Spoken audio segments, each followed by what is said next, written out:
但那是风台扫过台湾，有真侪所在饮水失电。中华嘉义台南等县市嘛传出讲有真侪学校的树仔拢倒去，教室窗仔嘛受到损害。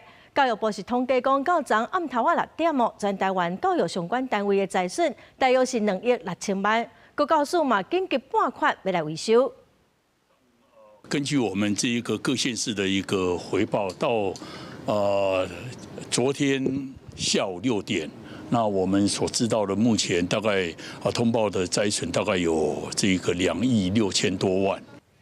外面咱看到，这是中华溪湖的乌西国小教室外口饮水是真严重哦。